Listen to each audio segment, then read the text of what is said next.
response to the movie The Matrix. First off, I'm going to kind of recap the movie and introduce the important characters, or the main characters.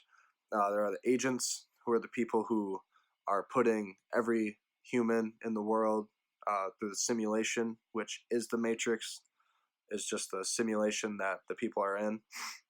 Neo is the hero of the movie.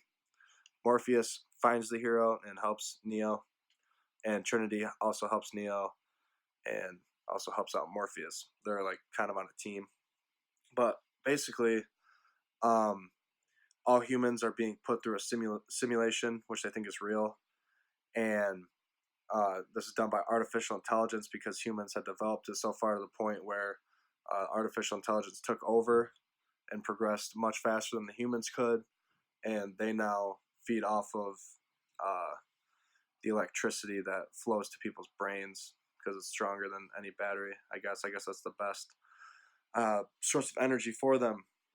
So how I'm going to break down this analysis is sort of on how the movie kind of expands into the real world, more like symbolic meaning and what's going on right now in time.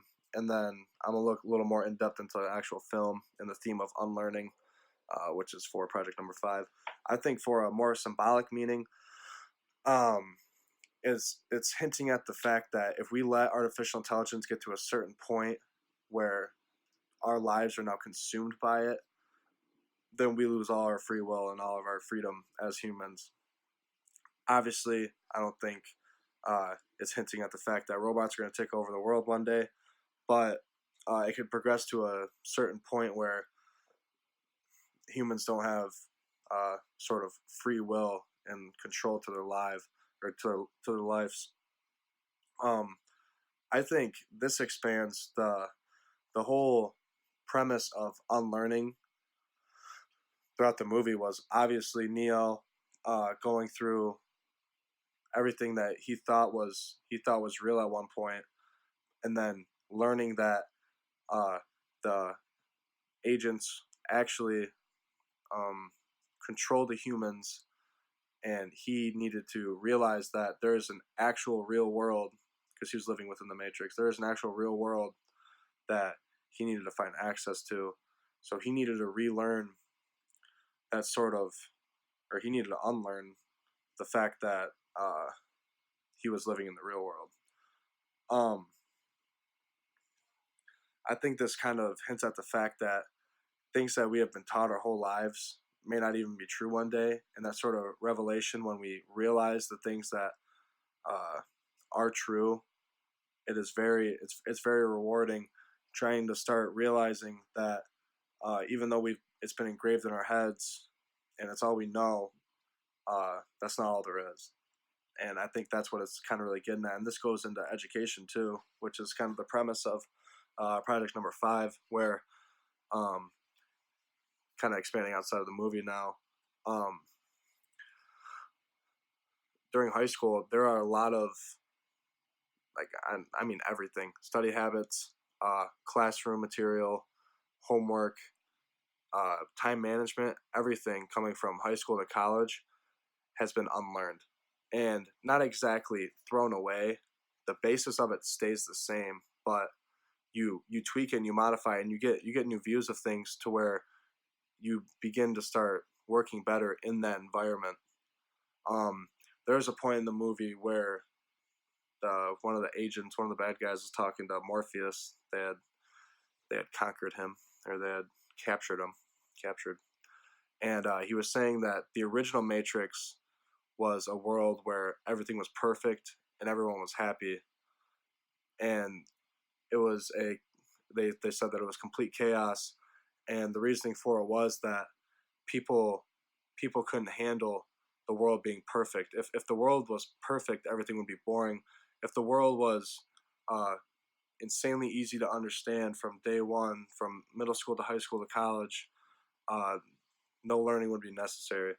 So the whole premise of being able to learn information and then kind of unlearn and then relearn that again is growth as humans. And without growth, uh, life would be pretty boring.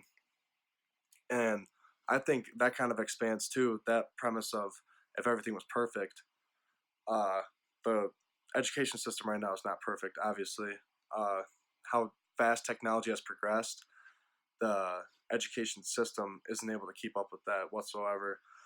And I kind of had a thought, if learning stays the same as society progresses, unlearning will soon take precedence. So if we keep doing the same things that we're doing with education and with learning material, then we are all going to have to learn how to unlearn really more than learn.